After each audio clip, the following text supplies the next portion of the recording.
Bibliophiles of the internet, my name is Adri, and today I'm going to be reviewing some books I read in April in part 1 of my Recovery Reads series. Before we jump in, I did want to say that I have officially announced the live show I'm doing with Johnny Garzavia and Aiden Thomas on May 15th to celebrate the upcoming release of 1500 Miles from the Sun, which I love and highly recommend. If you want to set a reminder for that or save it to your watch list, that link will be down below. Also, a lot of my April reading was focused on review books because I had a lot of those to get through, so there's a couple of backlist books and new releases sprinkled in, but for the most part, it's pretty much ARCs, and again, all my written reviews for these books will also be included downstairs. With that said, the first book I read in April was my arc of Between Perfect and Real by Ray Stovey. This came out on April 27th. It's an Own Voices YA contemporary story about a young trans high schooler named Dean who originally came out as a lesbian but realizes he's trans when he's cast as a non-traditional Romeo in his school's production of Romeo and Juliet. As he rehearses for the play, he realizes that he doesn't just want to be seen as a male on stage, but as a guy in every part of his life because that's who he is. Content warnings for bullying, transphobia and transphobic violence, harassment, minor outings of a trans person, dead naming, homophobia and homophobic slurs, mentions of suicide, and explorations of gender dysphoria. I read this book all in one day, which I never do, but it was that good and it drew me in until the very last page. To me, this is a love letter to trans youth. It is such a great depiction of a young character staring down the face of change and really coming into his transness. That process of self-discovery can be extremely frightening, and the story shows Dean contending with how this might affect how he sees and understands himself, and also how it might change his life and his relationships. I also really love how the story celebrates theater and the arts as a safe space, and a space where Dean is free to explore himself and experiment with different things. Being cast as Romeo in this play allows him to safely move between roles, to inhabit the role of a man and grapple with what that means to him, and also to hear his fellow actors refer to him with a different set of terms and pronouns, which really makes everything click. Even in terms of costuming, it gives him a chance to wear quote-unquote men's clothes for the first time, and he can even buy his first binder and pass it off as a production expense. There's also a really great exploration of found family, what it means to be supported instead of just tolerated, and what allyship, both good and bad, actually looks like. This is one of the first queer YA books I've read that shows a young, questioning trans boy going to support groups with other queer people, having his ideas and insecurities challenged, and through that process coming to a place of feeling more confident and safe in his own body and his own experience. Through that support group, the story explores how queerness and transness looks like so many different things and embodies so many different valid possibilities. And by the end, whatever Dean decides to do next for himself is what's best for him, not whatever he thinks will make his transness quote-unquote real by someone else's standards. This story doesn't shy away from hard conversations about how transness might challenge and even change our interpersonal relationships for the worst, and how difficult it is to get people to actually see who we are as opposed to someone masquerading behind different names or words or clothes. Especially in a world that gives us reasons to fear before giving us reasons to love ourselves, this story is invaluable in the way it shows Dean confronting those fears, realizing what he deserves and what's true to himself, and learning how to navigate his own path on his own terms. I love this debut so much, I highly recommend it, and I gave it 4.5 stars. After that, I read my arc of Ceci Rios and the Desert of Souls by Kayla Rivera. This came out on April 13th from HarperCollins Children's Books. It's an Own Voices middle grade Latinx fantasy adventure about Ceci Rios, whose older sister is kidnapped by a powerful criatura known as El Sombreron, and now it's up to Ceci to get her back. The problem is the only ones who can control criaturas are brujas, and brujeria is strictly forbidden, so Ceci will have to keep her quest a secret not only from her family, but from the other brujas as well, to keep herself from being caught. Content warnings for instances of child abuse, kidnapping, allusions to death of a grandparent, descriptions of graphic injury, and scenes containing graphic violence. If you're a fan of the Rick Riordan Presents line or any other middle grade fantasy stories that are strongly influenced by cultural mythology, then you will definitely enjoy this book. When all is said and done, this story is about family, community, and power, and also the inherent connection between all of those things. I was most moved by Ceci as a character because all her life she was taught to fear and resent both criaturas and brujas, and if she wants to save her sister, she will have to conquer both, which is not something she wants to do. Growing up, Ceci was ridiculed and ostracized for being soft-hearted and for having a water soul in this village of people who worship the sun god and who place a lot of value in strength and fighting fiercely to protect themselves. But Ceci doesn't want to hurt anyone, whether they're human or criatura, and as she slowly finds her own way of proving her worthiness on her own terms, she's also defying expectations and challenging those long-held beliefs beliefs about criaturas and magic. And most importantly, the story challenges how we define weakness, especially in Latinx communities where machismo runs rampant and feeds us this false idea that if we want to be strong, we have to put aside our emotion, our fear, our sadness, and empathy in order to command respect. That is not true. It takes a great amount of strength to be vulnerable, to connect with others, to stay hopeful in a world full of pain and fear. It is human to love, to care, to hope, and to help others, and when we pretend otherwise, we're doing ourselves a disservice. Caring about others is in fact what makes us stronger, and that message is on full display in this book.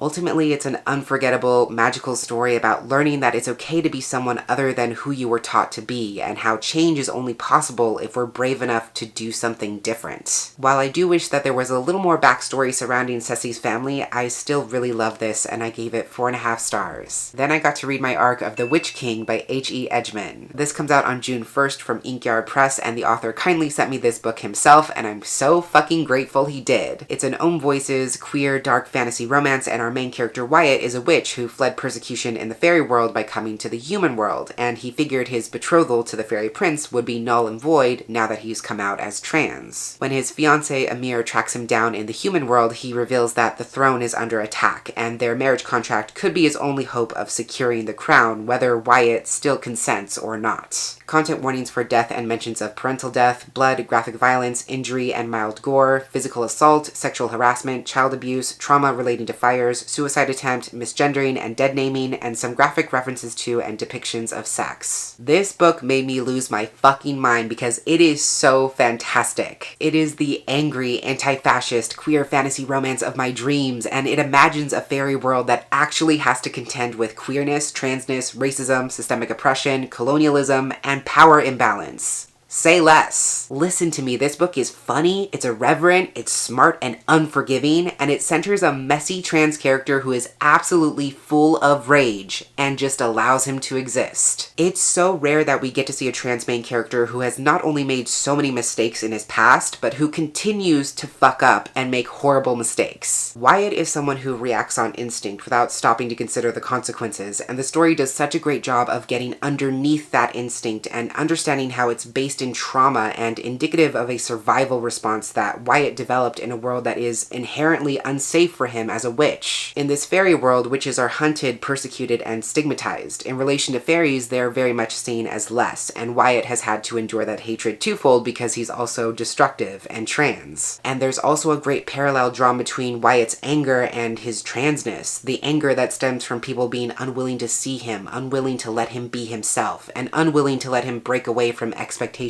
that didn't fit. I think transness often gets mixed up in respectability politics, and the world is so strongly set against us that we feel this unspoken responsibility to prove ourselves as one of the good ones. In so many ways, we are not allowed to show our anger at a world and a system that actively harms us in fundamental ways, and that's why Wyatt's rage is so cathartic. This is a story that recognizes anger as another part of love, as a part of humanity, as a tool for recognizing when something is not right, and for dealing a crushing blow to what's already been broken. And I really appreciate how this story gives anger a space to exist. Like I said before, this book has everything. It has a great romance between a witch and a fairy prince that's dark and twisted, but also somehow incredibly soft. It centers raging against broken systems of power and injustice. It has political intrigue, found family, violent uprisings, and dark and dangerous magic. H.E. Edgman really gave me everything, and there was no way I could give this any less than 5 stars. After that, I finally got a chance to read Honey Girl by Morgan Rogers. This is another Ohm Voices queer new adult contemporary story with a bit of romance. It's about Grace, who just got her PhD in astronomy, and to blow off some steam, her friends take her to celebrate in Vegas. After an extremely drunken night, she wakes up and realizes that she has married a beautiful woman who she does not know, and she basically runs away before they can figure out what that even means for their lives. Back home, Grace is facing job discrimination as a queer black woman in a scientific field, and she's also facing possible burnout, so she puts everything on hold, books a flight to New York, and decides to spend some time acquainting herself with the wife she barely knows. Content warnings for intoxication, descriptions of depression and depressive episodes, anxiety, brief mentions of self-harm, racism, toxic parental relationships, and some scenes containing sex. This is one of those books that makes me feel my own aliveness and feel the very contours of my emotions. It's a love letter to lost millennials and anyone who's ever doubted themselves or questioned what in the world they're supposed to do in life next. What Grace is going through really speaks to a struggle being faced by generations of young people who have been taught to believe that their value is only based on what they can do for other people and the results they can produce. And we're also taught to believe that any mistakes we make are a strike against our self-worth, and that mistakes are to be seen as a step back when it's not even clear what we're walking towards. I think a lot of the story is about Grace learning to accept her mistakes as part of herself, as something that makes her journey hers, and she has to learn how to redefine how she understands her worth, not as the job she has or the money she makes, but as what she cares about and values. I also appreciate how the story shows the importance of taking time for yourself, especially in a world that demands every single part of us, and how difficult it is to recognize that your life, your path, is not inherently wrong just because it doesn't look like everyone else's. My only critique is that Grace's wife Yuki comes off as a bit of a manic pixie dream girl type, and I wish we knew more about her. I think Starla from Starla Reads makes a really great point about that in their review, which is very different from mine, but we do agree on that point. But I still love this, and I gave it 4 stars. After that, I read my arc of Some Girls Do by Jennifer Dugan. This comes out on May 18th from Penguin Teen. It's by the author of Hot Dog Girl, and it's another queer YA contemporary romance about a closeted bisexual beauty queen and an openly gay track star who suddenly find themselves in each other's awareness. When the beauty queen, Ruby, nearly runs over Morgan with her car, the two start circling each other and feeling that budding attraction, which causes Ruby to wonder if she's ready or even interested in coming out. Content warnings for homophobia, some bullying and harassment, religious bigotry, mild slut-shaming, underage drinking and intoxication, accidental outing, homophobic parent and unsafe living situation, as well as some sexual content. I really enjoyed this, but I didn't love it. More than anything, I think it sparks a really necessary conversation about whether or not queer visibility is a required step after discovering your queerness, and that's really what the characters are dealing with over the course of the book. The characters are coming from 2 completely different perspectives. Morgan is out and proud, and she's actually leveraging her visibility against her old Catholic school, which basically banned her from track and expelled her because her queer identity violated their code of conduct. So she sees her willingness to be out as a necessary thing, as a guiding light for other queer students and especially other queer athletes. Ruby, on the other hand, is just discovering her bisexuality and very much in the closet. She has an emotionally abusive mother, an unsafe living situation at home, and she's not financially stable, so she's not really in a position to be out. That's the main source of tension in the story, especially because Morgan believes that dating someone who's not out is taking her a step back and putting her back in the closet, when of course that's not true or fair to Ruby's circumstance. Very slowly throughout the story, I might even say too slowly for the length of the book, she's coming to realize that coming out shouldn't take precedence over someone's safety, well-being, or personal comfort, and I think that's an important message for young readers especially to internalize. For me, I wanted a bit more from the romance and especially its resolution, because a majority of the book is Morgan and Ruby hurting each other whether they realize it or not, and not only did their changes of heart feel very sudden to me, but I didn't feel like there was enough space in the story given to them actually atoning or at least recognizing their mistakes. Like I said to begin with, I still enjoyed this. It's a story that explores social justice, queer community, coming out or not, untraditional family structures, very necessary commentary, and sapphic romance. Overall, I gave it 3.5 stars. Then I simply could not wait to listen to Oculta by Maya Montaigne, read by Kayla Garcia. This is the sequel to Nocturna, and it follows the same 2 characters, Finn, the face-changing thief, and Alfer, the prince who is still grieving the loss of his older brother and struggling to fill his shoes. While Finn suddenly finds herself as the head of Castellan's most powerful crime syndicate, Alfer is trying to navigate a very fraught international peace summit with the very kingdom that colonized Castellan in the first place. Content warnings for death, familial death, and grief, allusions to child abuse and domestic abuse, descriptions of blood, injury, and violence, hallucinations, racism, and references to colonization and enslavement. I'm gonna keep this brief because it's a sequel and I don't want to say too much, but Oculta is definitely a slow-boil fantasy epic focused on court politics, political unrest, mystery, underworld crime, and a delicious slow-burn romance between the 2 leads, and I think that's what makes it such an engaging second installment. What I enjoyed about this sequel is that it does what very few YA fantasy books are willing to do, in that it actually contends with the consequences of colonialism and starts discussions about how power can be redistributed, if at all, and what meaningful reparations actually look like. There's really great conversations in here about the relationship between the oppressor and the the oppressed, especially in a world where language and culture itself is magic, and what steps have to be taken in order to make amends, no matter how uncomfortable or inconvenient. But also, just like the first book, I think this story is very much about legacies, both those we inherit and those we create. To put it simply, both Finn and Alfie have been handed these hefty responsibilities and roles that were created and defined by other people, and they have a steep learning curve when it comes to recognizing what they're fighting for as much as what they're fighting against. All in all, this book is a completely different beast from the first book, both in its feel and its structure, but I think that just really goes to show the incredible range this series has. The pace was a little bit too slow for me at times, but the ending totally fucked me up and made up for it. I cannot wait to see what book 3 brings, and I gave this one a solid 4 stars. And the last book I'm going to share for today is Think of England by KJ Charles. It's a queer historical mystery and romance about a disabled ex-military man named Captain Archie who accepts an invitation to a lavish house party with the intention of secretly investigating his host. He suspects them of having played some role in the accident that cost him his fingers, his mobility, and his friends' lives. At the house, he meets this very queer, very sophisticated Jewish poet, Daniel Da Silva, who may also be investigating their host, and the two of them realize that their goals may not be as dissimilar as they think. Content warnings for PTSD, trauma, and graphic imagery relating to war and injury, some descriptions of chronic pain, use of homophobic epithets, internalized homophobia and ableism, brief reference to pedophilia, pervasive racism and anti-Semitism, and scenes containing graphic sex. Oddly enough, this is another book I listened to all in one go. It is quite the ride, even though it's definitely not perfect, but I think I really did enjoy it. This was actually my first KJ Charles book, but I can definitely say it won't be my last. The dynamic between Archie and Daniel is very much enemies to reluctant accomplices to lovers, and my favorite part is how they can't stand each other to begin with, but then eventually find themselves as accidental spies, and then their budding romantic tension adds a really fun layer to their sleuthing. The mystery element is also one of the story's strongest points, and that's what really kept me reading, I think. It all culminates in an ultra dramatic ending that is so perfectly befitting a historical narrative such as this, but that's also supremely satisfying to read. My main issue with the story is that it deals very heavily with internalized homophobia, ableism, and also very explicit anti-Semitism towards Daniel, and those ideas are never once challenged in the story, not even in the narration or privately between the characters. I appreciate having a queer historical romance that acknowledges those harmful societal norms as being a very real barrier and experience during this time period, but without there being an actual reckoning of those mindsets, it can seem like the story is not really commenting on those ideas as much as perpetuating them in the text. So that's a tough line to walk. I don't think the story quite nails it, but again, this was a really fun and exciting queer historical mystery, and I really love what it sets up with the characters by the end, because I would read 10 more books in this series if it made good on that promise. But like I said, this was a good first foray into KJ Charles' work, and I gave this a solid 3.5 stars. So those are the books I read for the first half of April during my recovery. Be sure to stay tuned for part 2 because I have so many more new favorites to share, some of my most anticipated releases as well, like The Ghosts We Keep and Honey and Issue's Guide to Fake Dating, and so much more, so look forward to that. As always, if you've read any of these books yourself, or if you plan to read them in the future, feel free to leave me a comment down below and let me know what you think. But that's everything I had for this mini wrap-up today. Thank you so much for watching, and until next time, educate yourself, be kind to yourself, take care of yourself, and I will catch you on the flip side of the page.